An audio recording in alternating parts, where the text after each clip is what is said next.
Heads up, we'll be starting shortly. On va débuter bientôt. Merci.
Bonjour à tous et à toutes. Merci. Bienvenue ici à cette conférence de presse modérée par la Tribune de la presse parlementaire canadienne. Moi, je suis Louis Blouin de Radio-Canada.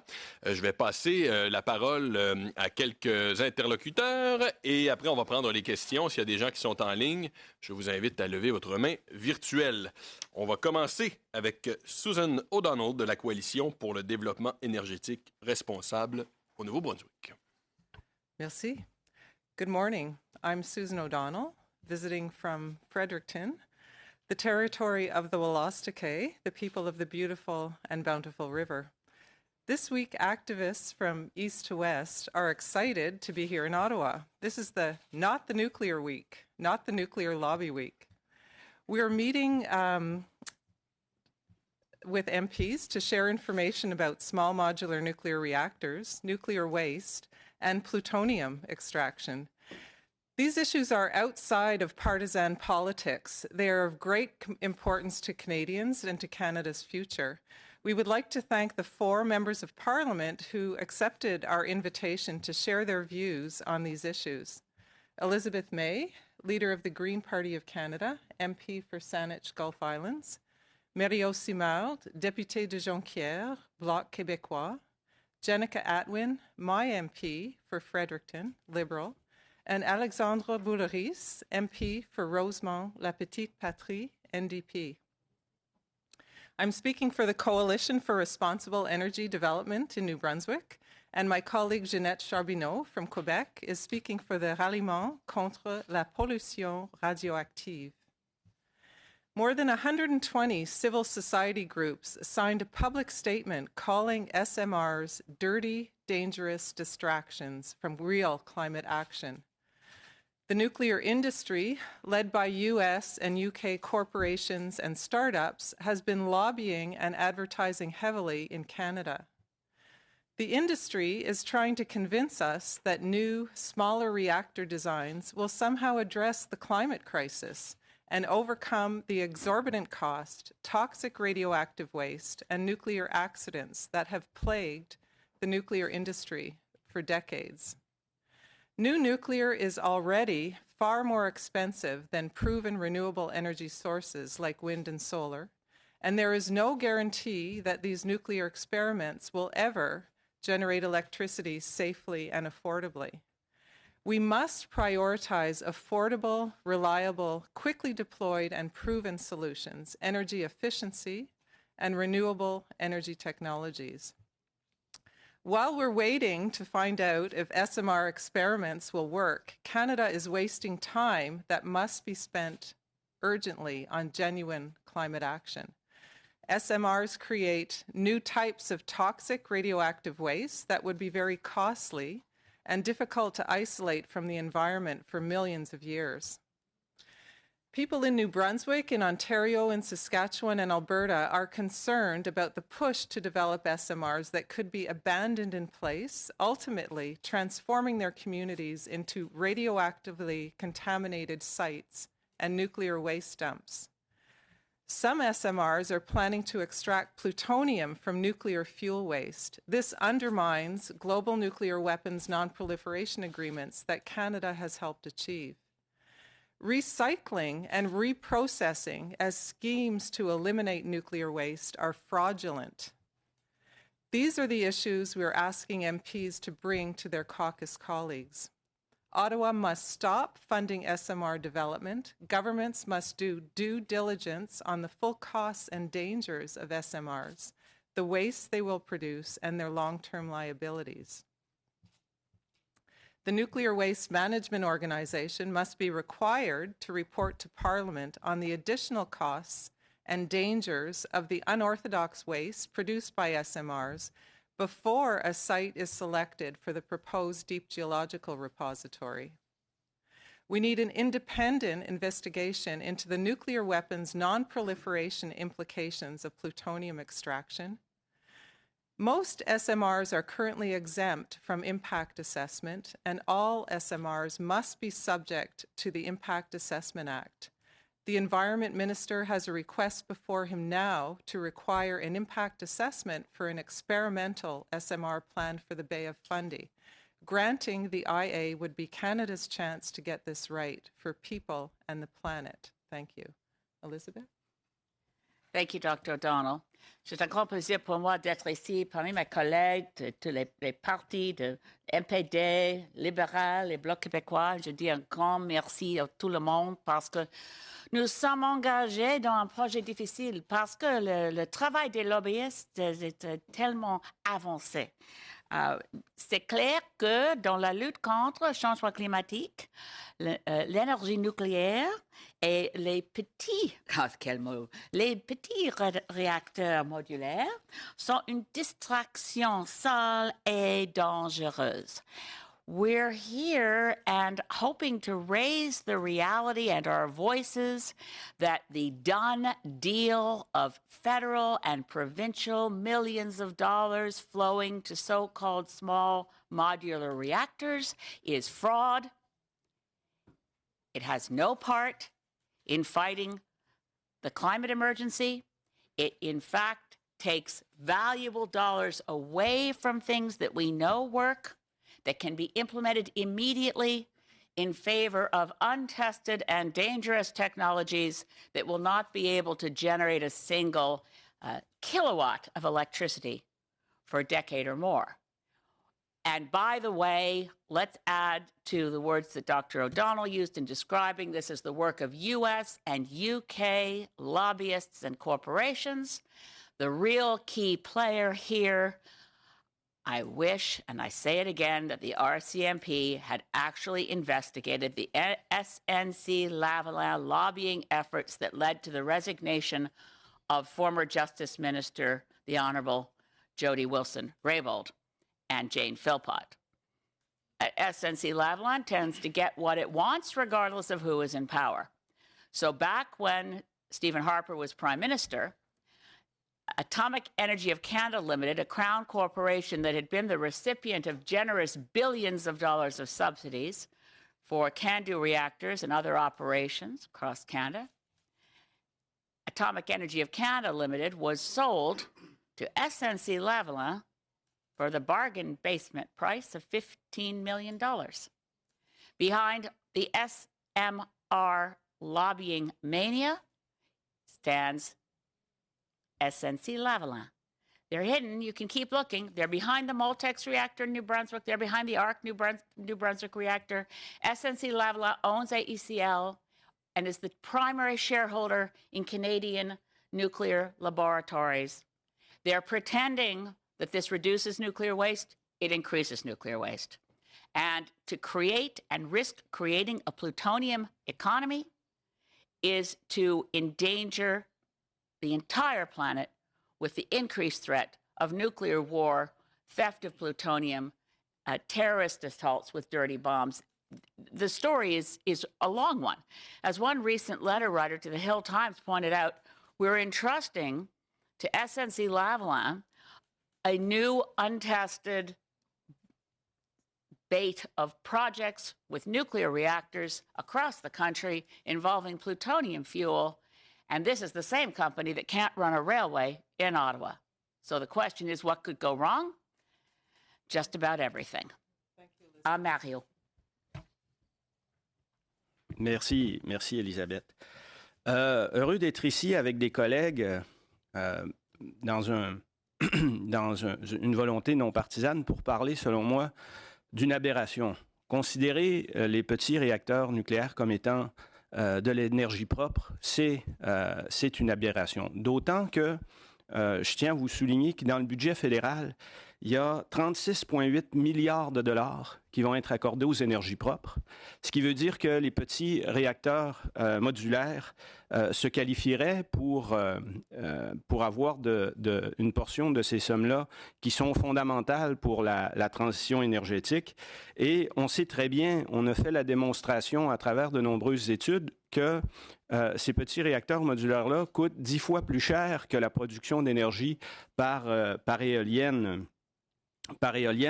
Et également, il y a une étude de l'Université de Sussex qui s'échelonne sur 25 ans, qui fait la démonstration que tous les pays qui ont essayé le nucléaire comme source d'énergie propre ont lamentablement échoué. Donc, le Canada devrait prendre ça en considération et faire comme le fait l'Europe, c'est-à-dire ne pas considérer le nucléaire comme pouvant être une énergie propre. Et au demeurant, moi, je me rappelle que l'an dernier, au Comité des ressources naturelles, dans le cadre des crédits qui ont été étudiés, on voyait apparaître 1,6 million de dollars qui étaient dédiés au Conseil national de recherche sur les petits réacteurs modulaires. Et ça, c'était une demande spécifique du secteur gazier pétrolier.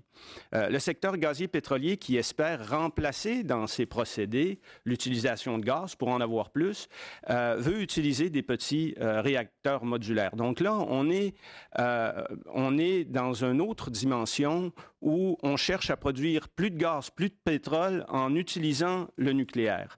Et ça, si ça fait partie de la stratégie de transition du Canada, à mon humble avis, on va être la risée de l'ensemble des pays avancés qui cherchent à produire de nouvelles énergies propres. Donc, clairement, il faut mettre fin à cette aberration qui fait en sorte qu'on considère les petits réacteurs modulaires comme étant de l'énergie propre. Et il faut concentrer, à mon avis, les 36 milliards de dollars qui seront là pour les 10 prochaines années sur le financement de réelles énergies propres. Merci. Good morning, everyone. Bonjour tout le monde. I also want to acknowledge that I represent a riding on the unceded and unsurrendered territory of the Willistoq-Galliag people, and we're here today on the unsurrendered Anishinaabe territory. I want to be clear that I'm here as an individual, a concerned individual, a mother, and as a member of Parliament for Fredericton. My job is to represent the voices of my home community here in Ottawa, and that's what I'm doing today. In my riding, there are many different perspectives on the prospects of small modular nuclear reactors, and if they are the right choice for Canada at this critical time in our history. I don't believe that all those voices are being heard, as some are louder than others, and it's important for me to support the work of those whose aim it is to inform Canadians about this emerging technology, including the associated risks and the many unknowns. I'm here today to participate in this all-party event because I believe that collaboration and dialogue make good policy, and when it comes to nuclear, there is no margin for error. At this time, my concern is that small modular nuclear reactors, especially those that may find their way to our beautiful Bay of Fundy, New Brunswick, to replace the aging Point Lepreau reactor, are still unproven technology that have diverted significant resources and time that we do not have. We are in a climate crisis, and because of this, we're in a race against time to find the silver bullet to net zero, and my goal today and every day is to ensure we have a full picture so we can make the best decisions possible, decisions that will impact the lives of Canadians for generations to come. This is a time of action. We do not have the luxury of waiting to see if things will pan out. I am grateful to my colleagues from all sides of the House for being here today to come together to ask tough questions and to ensure that Canadians are informed. A special thanks to CRED NB for their efforts and for Dr. Susan O'Donnell from my home riding for all she does for the sake of the planet. Merci. Thank you. Bonjour tout le monde. Merci beaucoup de l'invitation. Ça me fait plaisir d'être ici, même si c'est un sujet qui est éminemment préoccupant. Juste rappeler, vous le savez tous plus que moi, mais quand même que l'infrastructure de prise de décision puis gouvernementale au Canada sur l'énergie nucléaire est assez particulière, pour dire quelque chose de simple. La Commission canadienne de sûreté nucléaire dépend du ministère des Ressources humaines, qui a dans son mandat la promotion de l'énergie nucléaire. Donc, il y a là déjà un potentiel conflit d'intérêts ou un mélange des genres. Et ensuite de ça, quand on regarde la société de gestion des déchets nucléaires, mais elle est essentiellement formée par des producteurs d'énergie nucléaire. Donc, ceux qui ont intérêt à nous dire qu'il n'y a pas de problème, parce que c'est avec ça qu'ils dégagent leur profit, c'est leur chiffre d'affaires vient de là. Alors déjà, le cadre législatif, réglementaire de prise de décision est un peu vicié au départ. Et là, on a tous les lobbying, les SNC, Lavalin, ce monde qui viennent s'en mêler, qui viennent nous dire il n'y a pas de problème. Et là, on fait face à un effet de mode en ce moment. Les petits réacteurs modulaires, c'est comme ce qui est hype. C'est comme le nouveau truc de l'industrie pour nous faire croire qu'il n'y aura pas de problème. Mais nous, ce qu'on dit aujourd'hui, c'est minute papillon, là. Ça fait des déchets nucléaires encore. C'est pas réglé, ce problème-là. Alors là, on a une nouvelle technologie pleine de promesses, mais qui n'a pas réellement été testée, qui risque de produire de l'électricité et de l'énergie à un très haut coût, ça va nous coûter une fortune, qui fait encore des déchets nucléaires et qui risque d'être mis dans des territoires autochtones à l'encontre de l'article 29.2 de la Déclaration des Nations Unies sur les droits des Premières Nations. Alors, il y a toute une série de problèmes ici qu'on voit venir à l'avance. Puis comme l'ont dit mes collègues, alors qu'il y a urgence d'agir, mais utilisons ces milliards de dollars de fonds publics pour investir dans des énergies qui sont réellement renouvelables, réellement propres et dont on sait qu'elles fonctionnent. Merci. Est-ce que vous m'entendez bien? Bon, alors je suis Ginette Charbonneau du Ralliement contre la pollution radioactive. Alors je vais complémenter ce que mes collègues ont dit. Alors le principal problème à la source, c'est que le ministère des Ressources naturelles a un mandat contradictoire, développer le nucléaire et gérer les déchets nucléaires. Alors ils font bien le premier, mais très mal le deuxième. D'accord? Alors présentement, il y a cette ignorance des déchets nucléaires, des petits réacteurs modulaires. Alors, il y a des rumeurs qui disent qu'ils vont recycler les déchets, mais c'est faux. Ils vont générer des déchets encore plus complexes associés à des sels, ce qui fait que ça s'enflamme facilement. Donc, il ne pourra pas être mis dans des dépôts géologiques profonds parce que ça pourrait causer des explosions, d'accord? Et puis, c'est très coûteux. Et ce qui me hérisse totalement, c'est que chaque fois qu'ils développent des projets nucléaires, ils ne se penchent jamais sur les conséquences des déchets radioactifs qui vont durer des millions d'années. Et c'est le cas des petits réacteurs modulaires. Et imaginez, la nouvelle loi sur l'évaluation d'impact, ils ont tout fait pour exclure les petits réacteurs modulaires. D'accord? Alors, même dans une région éloignée, dès qu'ils ont moins de 200 mégawatts thermiques, ils n'ont pas besoin d'études d'impact. OK? Sur les centrales nucléaires existantes, ils ont droit jusqu'à 900 mégawatts thermiques. Mais voyons donc, ça n'a pas de sens. Pourquoi on donne des privilèges dangereux à des petits réacteurs qui vont nuire à la population? Et éventuellement, les petits réacteurs modulaires, ils vont probablement être abandonnés dans des lieux éloignés.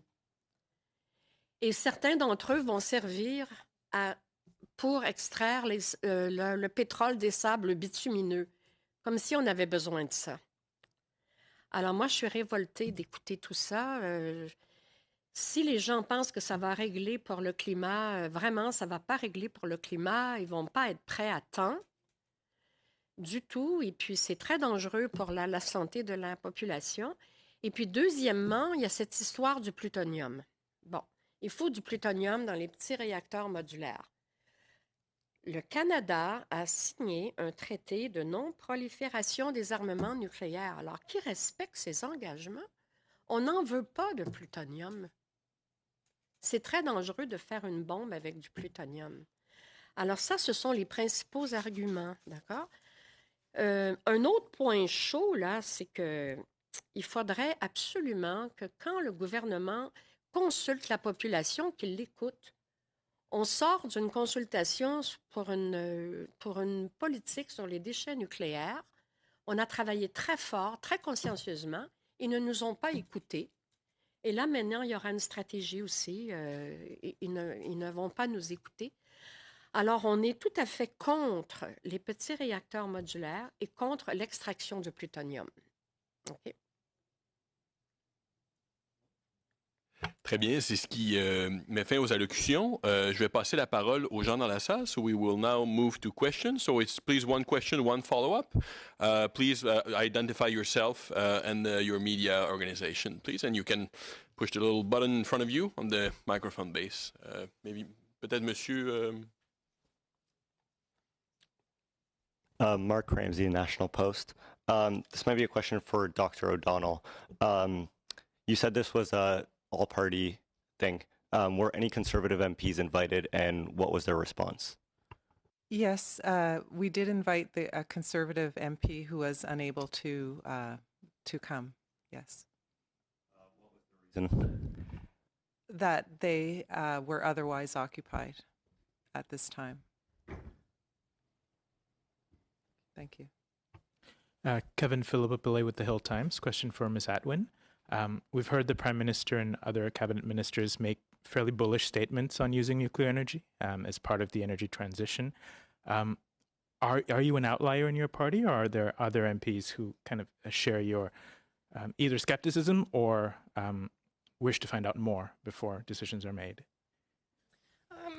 I'm used to being an outlier oftentimes. I think people can see that by now. But I've been, very open with my personal opinion on this and in bringing the voices of my constituency forward as well.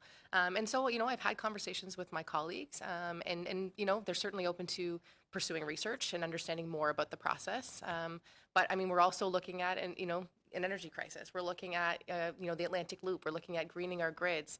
And finding the best way to get there. And so really everyone's quite open-minded at this time. And so I'm grateful for my colleagues that they allow me to, express my opinions and have those conversations to, add to the information that's been presented. And follow-up, this could be for Dr. O'Donnell or for anyone. We hear a lot about baseload power and how in areas where hydro is not available, it has to be oil or gas or nuclear. But we also hear about ways in which energy can be transmitted east-west, let's say. And so what should we be thinking about when it comes to alternatives to using nuclear as baseload power? Mm-hmm. I think the issue really is storage, and nuclear requires storage as well. We have to be looking at distributed grids. A lot of experts are saying that the concept of baseload power is actually outmoded in terms of the kinds of grids that we have to be building out. But if you do want to be talking about baseload power, for example, there's various different options for that. Like the storage, we can look at extracting heat under the earth, for example. There's a really interesting company in Calgary called Ever that's looking at how they can make baseload power from extracting pushing in water and extracting water under the earth, for example, and getting thermodynamic energy from that. That would potentially offer some kind of transition opportunities for oil and gas workers who would be using the same kind of technology. But basically, there's lots of different alternatives as long as we look at storage in a distributed grid. Elizabeth? Yeah, I wanted to add to point to something that's already happening around the world and for which Canada has lots of opportunity. And I completely agree with what Dr. O'Donnell said. This is about how you store energy. And the grid can essentially be a giant battery if we have a good, robust national grid that works east, west, and north, south. But beyond that, I want to point to the relationship between Denmark and Norway. Denmark produces so much wind power that it can't use it all. And when it has excess, it sends it to Norway. Norway uses the excess wind power from Denmark to pump water up into an existing reservoir. So it's pumped storage. It's elegant. It's simple. It's used around the world. And when there is a moment in Norway where they need more energy, all they do is open the sluices, creating essentially what we'd call hydropower from a waterfall, but it's controlled. And once that's generated electricity, The excess wind from Denmark, once again, can be used to pump that same water back up into the reservoir to wait till it's needed. The solutions are abundant. The renewable energy alternatives keep dropping in price, and the nuclear alternatives continue to rise in price. There'd be no interest in small modular reactors if it wasn't for the pro-nuclear lobby. It's not based on evidence. Any other questions in the room? Yes? This question could go out to anybody, but I'm wondering how closely have you been observing the pro-nuclear lobby, and out of their activities, you know, what strikes you as most effective in what they're doing on the Hill right now? I could start with that. Which organization do you represent? Oh, sorry, I was in photo-taking mode. I'm with Canada's National Observer. Oh, thank you. Okay. It's been very interesting. I'll speak for New Brunswick. That's the area that I'm most interested in terms of what the industry has been doing. One of the concerns that we have, for example, is the industry has been successful in reaching out to students effectively in high schools. And so they've developed curriculum. And in New Brunswick, for example, they've been given free rein to speak directly, the nuclear industry directly to high school students. There was even a competition recently, and there was a prize for high school students to write a essay on what is your favorite SMR, for example. So they have many different ways of getting into things. And of course, then the children go home and speak to their parents, et cetera. And this is very strategic. It's done strategically. So I would say there's a lot of behind the scenes happening. Certainly, I mean, we absolutely know about the nuclear lobby in terms of, speaking with politicians directly. And of course, speaking with the Canadian Nuclear Safety Commission, there's no question that the nuclear industry has far more access to the Canadian Nuclear Safety Commission in terms of, raising different concerns about SMRs. So that would be, their direct access would be one, but maybe others have seen other kinds of,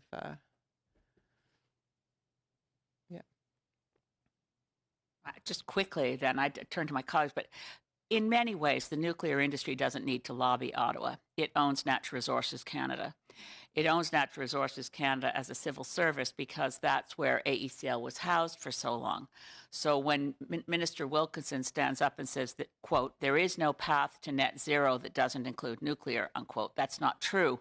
But I'm quite certain that he's been advised that's the case from people within Natural Resources Canada who for decades have defended billions of dollars wasted in sending it to AECL. Yeah. In a nutshell, I think that they don't have to knock on the door to get into the house because they own the house. And just one brief follow-up, if I may, to the education side of things. Has there been any efforts by anti-nuclear or nuclear cautious groups to take advantage of some of those same opportunities to speak to students that you know of? Yes, we have. But for example, in New Brunswick, we have what's called a Centre for Excellence in Energy that's run by our provincial education department that's funded by the nuclear industry and the Department of Education, and NB Power, I should say, which is our big nuclear operator. And so, yes, we have tried to get our material on their website, for example, and I think we have one success out of something like 100 different pieces of information there. We have one in there. The question is how actively is our Department of Education making sure that the students are being informed about all aspects of nuclear power and the SMRs, including the risks involved, when they're only being exposed to the promotional and sales material of the nuclear industry.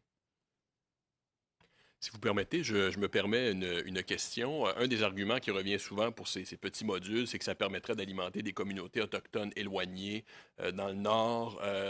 Ne voyez-vous pas là peut-être un avantage qu'il faudrait observer parce qu'il y a beaucoup de communautés qui dépendent de génératrices au diesel, etc. Qu'est-ce que vous pensez de cet argument-là? C'est ouvert. Moi, ce qui me préoccupe, c'est le moment où j'ai le plus entendu parler de ces petits réacteurs modulaires-là, c'était pour l'industrie gazière pétrolière. Les sommes d'argent qui avaient été redirigées vers le conseil de recherche, c'était à la demande du secteur gazier pétrolier. Leur objectif, quand le conflit en Ukraine a été déclenché, où on voyait une opportunité pour exporter plus de gaz en Europe, une de ces façons d'exporter plus de gaz en Europe, c'est de réduire le gaz qu'on utilise dans les procédés pour extraire le gaz et le pétrole. Et donc, la solution pour eux, c'était les petits réacteurs nucléaires. Donc, il faut voir au-delà de l'altruisme qui est de fournir une énergie propre qui ne l'est pas dans les faits aux communautés autochtones. Et il y a aussi un agenda du secteur gazier pétrolier pour ces petits réacteurs-là. Et de savoir que le secteur gazier pétrolier va gruger une bonne partie du 36 milliards de dollars qui va être voué aux énergies propres avec les captations de carbone, c'est quand même, avec les stratégies de captation de carbone, c'est quand même assez inquiétant. Donc, je pense qu'il y a une interrelation à faire aussi avec un des plus grands lobbies qu'il y a au Canada, qui est le secteur gazier pétrolier, qui pousse sur cet agenda du nucléaire. Je m'excuse, je peux répondre en anglais, juste pour d'être clairement. Really, I'm seeing a lot of efforts to include Indigenous leadership in these conversations and to perhaps, sign accommodation agreements and have it, avoid, potential issues down the line with Indigenous voices who may be against. I feel that it's exactly what we're talking about as far as disseminating the proper information. What does it mean to have the duty to consult? What is pre-prior and informed consent? How does that operate? And we know in the province of New Brunswick that those are policies that we stand by, but we don't always often share what the process looks like. And I don't believe that the message is getting down to every individual Indigenous member in communities in New Brunswick. So there's conversations happening with leadership, with groups that represent the nation. So Willistic Nation, New Brunswick, for example. And so it's again an opportunity for us to say, well, there's other components we need you to consider here, especially when dealing with traditional territories and natural habitats, especially areas so precious to us like the Bay of Fundy. And so that's really the work that I'm trying to do locally on the ground as well, is ensure that they know that there are other voices out there. There is other information that they need to also consider when determining if they're going to give consent to these companies to operate. Thank you for the question. I think it's important to remember that these SMRs don't exist. They haven't been built yet. And one of the reasons that we're here today is because they are such a bad investment that private sector money isn't rolling into them, and they're going to need billions of dollars in public funds. And so they're selling these promises to First Nations across the country and saying that if we have First Nations buy-in, and this is what they're hoping for, if they have First Nations buy-in, that somehow the federal government's going to come up with billions of dollars to build these things. However, there was a study by Dr. M.V. Ramana at the University of British Columbia who worked with his students who actually looked at the economics of building, of actually rolling out small modular reactors to remote communities across the country that are currently on diesel power. There's not enough demand for energy to justify building the reactors at a rate in a factory that would lower the price to a level that they could possibly be affordable. So it's just a pipe dream. All they're trying to do is get First Nations buy-in so they can try and get the government to hand over billions of dollars to build these things. Because again, they're such a bad investment that no private sector money is going into them. Juste un ajout là-dessus. La mise en place de ce petit réacteur modulaire dans des communautés autochtones doit être fait avec ce qu'on appelle le consentement libre, préalable et éclairé des peuples autochtones. En ce moment, il y a une absence d'information. Ces technologies-là n'ont pas encore été mises en œuvre réellement. Et la relation du gouvernement fédéral en ce moment avec beaucoup de Premières Nations et de peuples autochtones, il n'y a pas cette relation de confiance puis de dialogue effectif. Un exemple, le chef Niganobé de la nation Anishinabek, qui participait à des consultations, qui se demandait, avec de la méfiance sur la gestion propre et correcte des déchets nucléaires. Il s'est fait répondre par un représentant de la Société de gestion des déchets nucléaires que nous pourrions vous l'expliquer, mais vous ne le comprendriez pas de toute façon. Any other questions in the room? Maybe for another round. I don't have questions online. If you, yes? One again from the Hill Times. This could be for anyone. Following up earlier on the questions of alternatives to nuclear. The reservoirs sound great. The of different altitudes, but are these available at scale that would be required? Would it be a combination of different, where each local community, depending on the geography and stuff, it's a different thing? Is there the scale that would have, where we have an industry that exists already? I think there's always choices, and that's what we're talking about. Like these reactors, they might be promising them for 2030, but there's no way they're going to be ready for 2030. All the research says no. The experts have said that the 2 reactors for New Brunswick, for example, will have trouble reaching commercial viability by 2050. And I'd be happy to send you the data on that. So we're talking about a long lead time. If we want to talk about building up alternatives to nuclear, or what we need, for example, for storage, we have 10 years to be improving on whatever we need to do to improve the storage capacities, because the reactors are so far down the line that they couldn't possibly come on when we need them, and we have lots of opportunities. Thank you.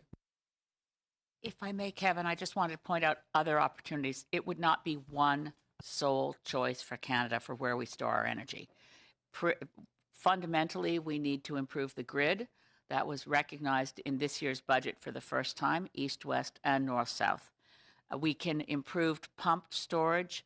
I know of one entrepreneurial private sector interest out of Calgary that was looking at any abandoned quarry that could be converted, a lot of them on Indigenous lands, into a place for pumped storage. Any hole at any level can become pumped storage.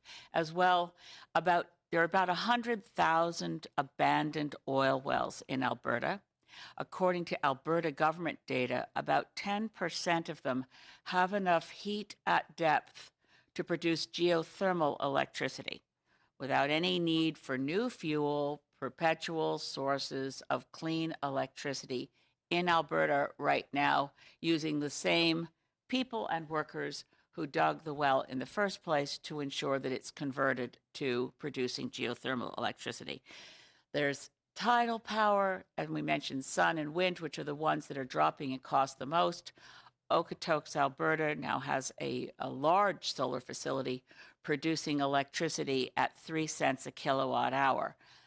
You can expect that to be 10 times more and 10 years away, even if SMRs can be made to work. So the suite of measures we have that, as Dr. O'Donnell said, the notion of baseload power is basically an anachronism. Storing energy, using the grid as a battery, taking what you need, putting back when you don't need it. We have elegant solutions in Canada. We don't lack for solutions as ever. We only lack for political will to implement them. Maybe another question? Yep. The Prime Minister said that nuclear energy might be necessary to increase the grid and in the transition to cleaner energy. Do you foresee any way to approach nuclear energy that might be safer?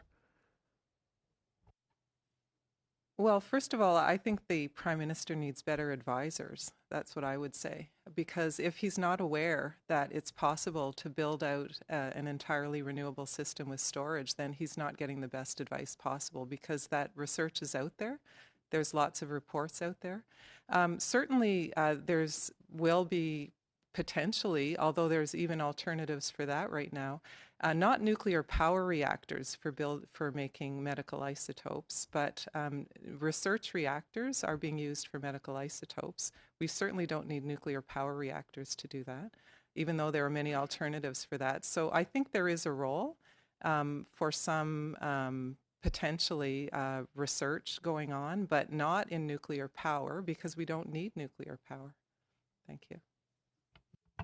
Other questions before we wrap up? OK, merci beaucoup. Merci tout le monde. Merci aux interprètes qui étaient avec nous aujourd'hui. Merci beaucoup. Bonne journée à tous.